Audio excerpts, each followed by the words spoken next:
खरांशाली दिखा दिया अपनी असलियत, तेरे उस कुत्ते को अपनी सौगंध और यहाँ से उसे भगा दिया। कि याद रखो वो तो निकल गया है, बिट्टू कभी नहीं बचेगी।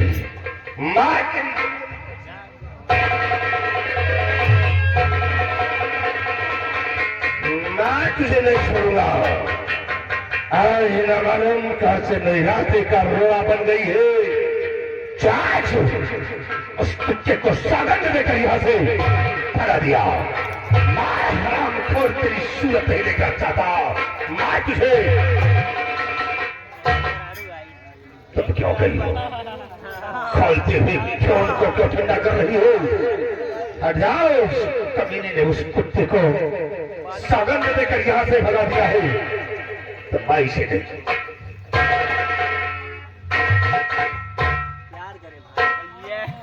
शांत हो जा मेरे भोले बाबा, शांत हो जा। इतना काहे परेशान मेरे देवता?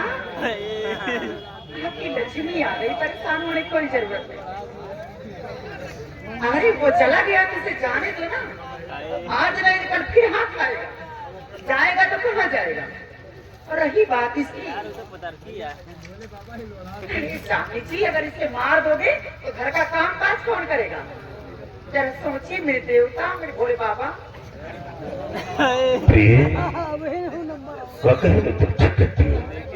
आज इसे मार देना हो तो फिर घर का काम कौन करेगी?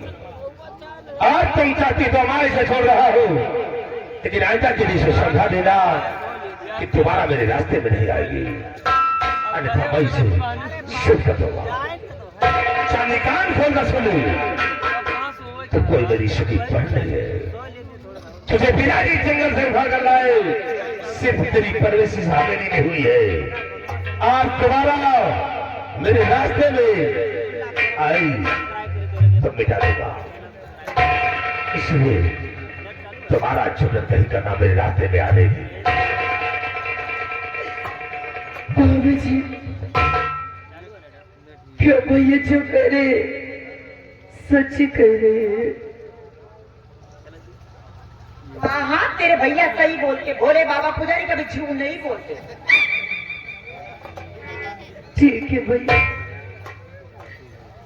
अगर जो मैं आपकी सगी बहन नहीं हूँ तो मैं इस मेले में नहीं रहूंगी। मैं इस मेले से कहीं दूर चली जाऊंगी, लेकिन अब मैं यहाँ कभी नहीं लौट के आऊंगी। कहाँ को जाएगी? और यहाँ से एक कदम आगे बढ़ाओ तो हम तेरे कदमों काट कर फेंकूंगा। प्रेस में नजर रखो और घर का सारा काम इसे करवाओ कि जिस तरह कन्याकुमारी रहती है उसी तरह से रखो। और घर से बाहर निकलती है तो इस कमीनी के हाथ पैर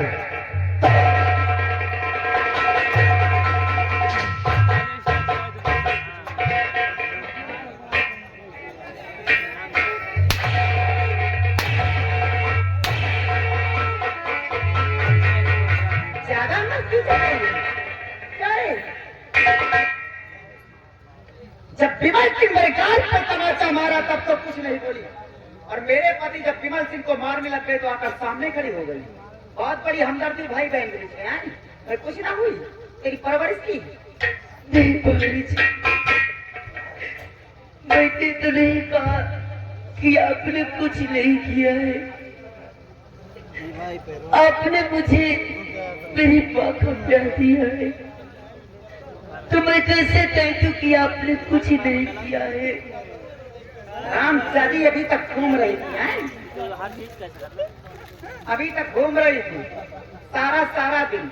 जब वो बंदरिया थे बुद्धि बुढ़ा है तो सारा दिन स्कूटी लेकर कहीं यहाँ कहीं वहाँ जाती थी, सारा दिन घूमती थी। साथ में ये जो रीमा बाजार आराम को ये भी उसके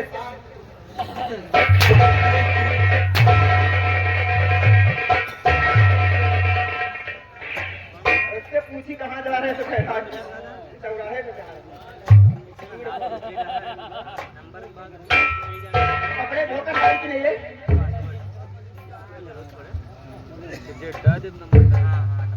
कपड़े धोकर लाई कि नहीं? मैं पीछे आ रही हूँ। यहाँ वकालत कर रही थी भैया हैं? बदन की चमड़ी निकाल दूंगी, समझ लेना।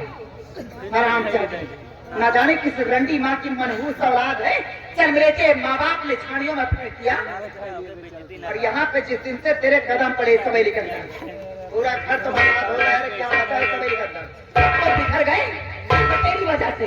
ना जाने कहाँ से मनहूस के कदम पड़ गए सवेली के अंदर।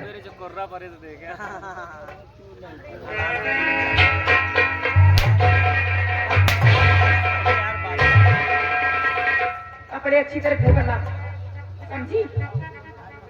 नहीं तमाशा चलेंगे।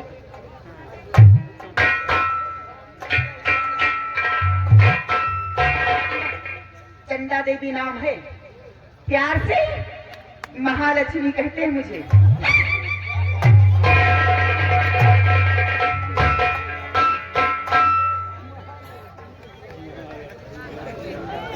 हे भगवान, ये कैसी सजा मुझे मिल रही है? तो मुझे छोड़ के चली गई, इससे ठीक तो मुझे बचपन में क्यों नहीं मारती? कम से कम ऐसे दिन तो नहीं देखने को मिलते मेरे। मुझे तो मार के डालेंगे। और ये आ गए हरीश मौर्य जगमग निवासी। इस सीट पे 20 रुपए का इनाम पालिश का था।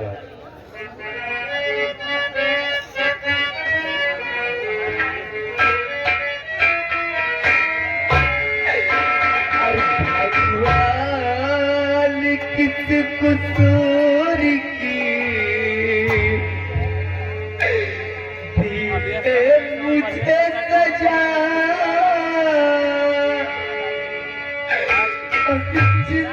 जिंदगी यही है तो जिंदगी में क्या?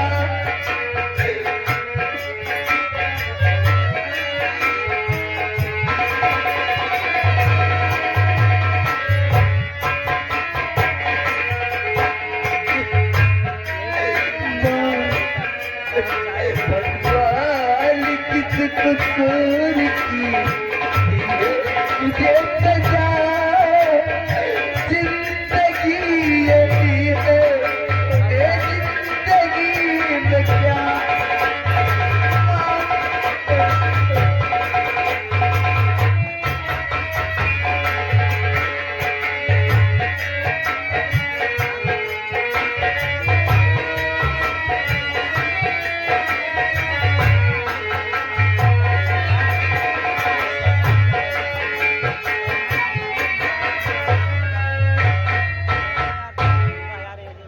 भाई इस वक्त हमारी प्रजा के क्या समाचार है? बाबू साहब, आपकी प्रजा के समाचार सब ठीक है मालिक। ऐसा ही होना चाहिए। तुम अपनी ड्यूटी पे तैनात रहो। काश अगर कोई भी गरीब मोहताज यतीम अगर हमारी हवेली की तरफ आता है तो वो खाली हाथ वापस जाने न पाए। बाबू साहब, क्योंकि तुम्हें अच्छी तरह से मालूम है कि आज उन्हीं गरीबों की दुआ से ऊपर वाले ने मुझे सब कुछ दिया है। तुम अपनी ड्यूटी में तैनात रहो। और देखिए अभी जो बोला था आर्यस मौर्य जी की तरफ से 20 रुपए का इनाम पालिश।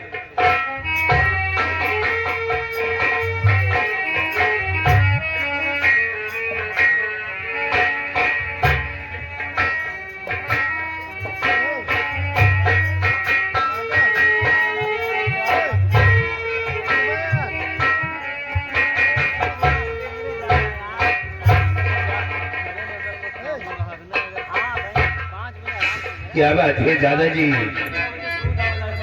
आप इतना परेशान? हर लगा आग आया बाबू द्वारे।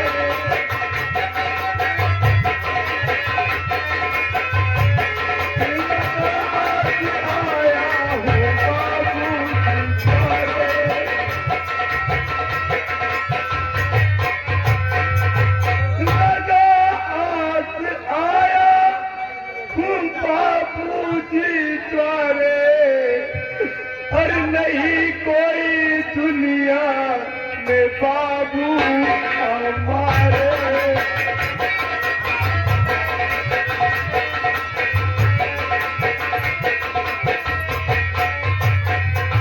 मर रही भूख से मेरी पत्नी है अंधी, बाबूजी मर रही भूख से मेरी पत्नी है अंधी, और इसे कुछ खिला दो ये बाबू हमारे।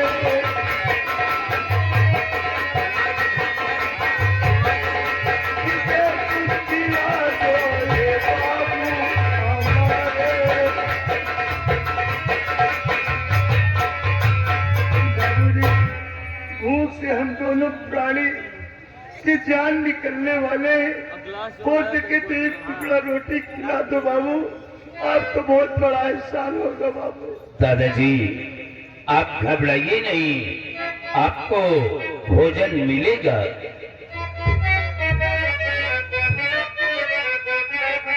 गरीबों की सेवा हमेशा मैं करता,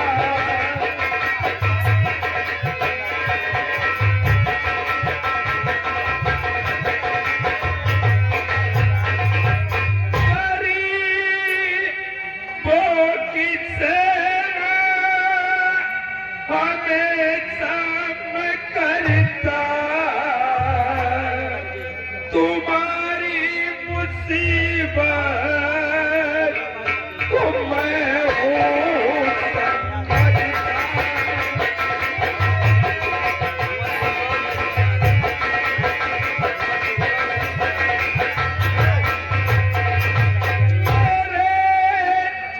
द्वारी आए वो कुछ सोच करके,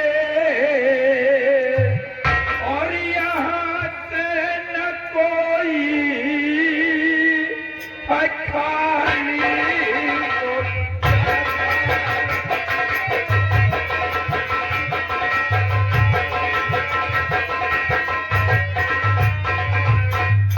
दादाजी आपको भोजन मिलेगा, लेकिन आप सबसे पहले ये बतलाइए कि आपका नाम क्या है और आप रहने वाले कहाँ के हैं।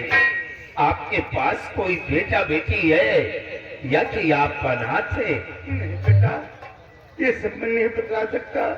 हो सके तो एक टुकड़ा रोटी खिला दो, और मैं ये नहीं बतला सकता बाबू। दादाजी आप कृपा करके बतलाइए कि आप कहाँ के रहने वाले हैं, और इस संदेह माँ को साथ में लेकर के आप दर दर भीख क्यों मांग रहे हैं? बाबूजी, एक टुकड़ा रोटी के लिए क्या ये सब बात बताना जरूरी है?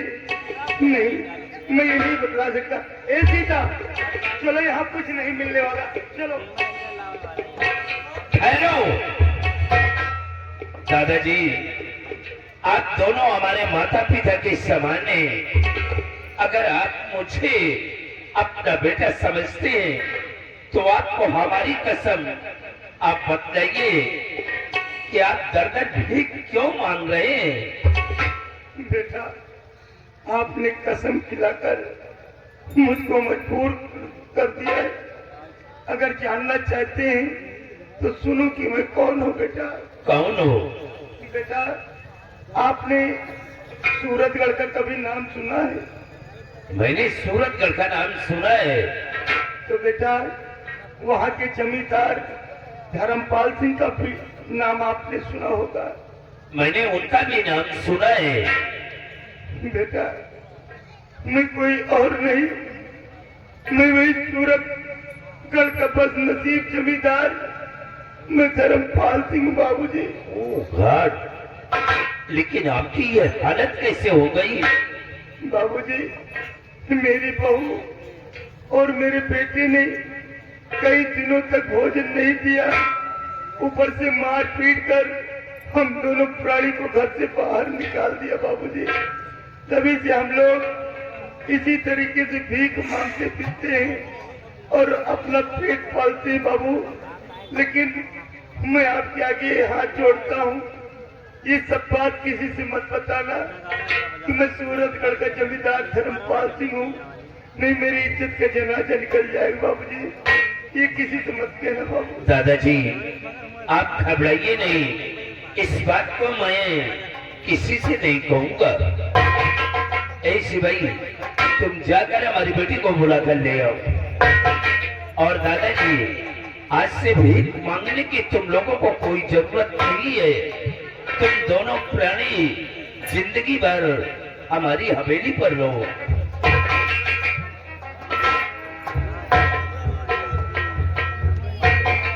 बेटी इन लोगों को सबसे पहले हवेली ले जाओ और इन लोगों को भोजन कराओ। और अंधी महिलाएं इन्हें दिखाई नहीं दे रहा।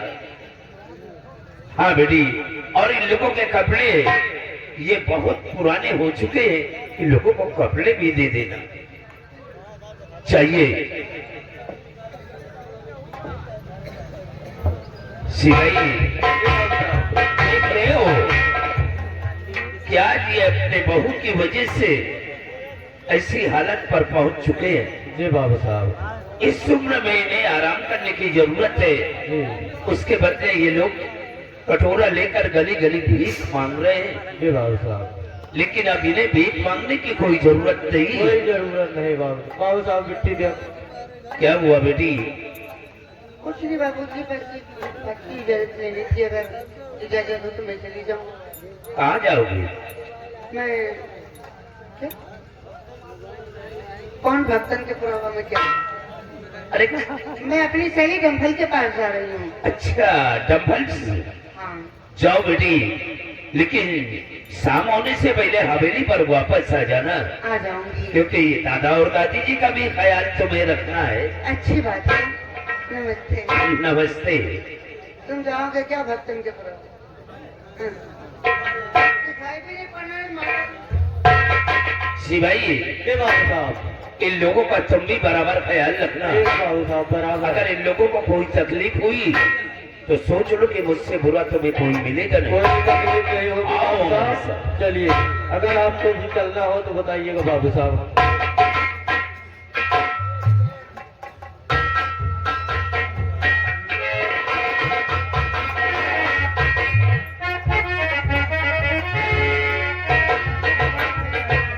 शेरू, ऐ शेरू,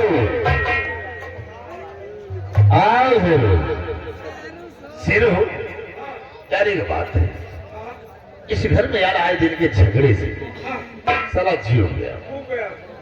चलो आज हम कहीं चलते हैं घूमने के लिए। चलो आज चलते हैं बियाबान जंगल की तरफ। वहीं चलकर घूमते हैं और अपने दिल को बहलाते हैं। आओ ऋषभ।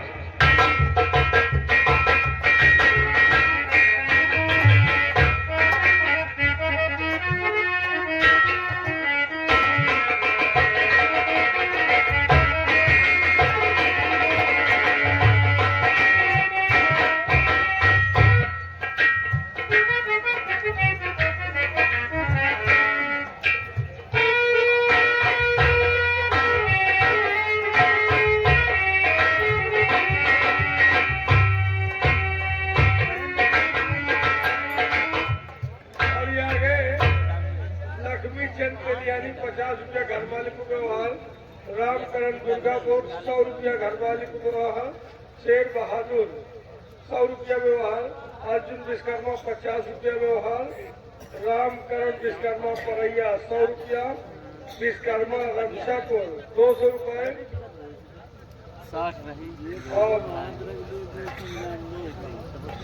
ये आ गए हरिश्चंदपुरे हाजी 100 रुपया, सियाराम मौलिया परैया 50 रुपया, लाला कोरी रमशापुर 100 रुपया, अजमेर खान रमशापुर 50 रुपया, इब्राहिम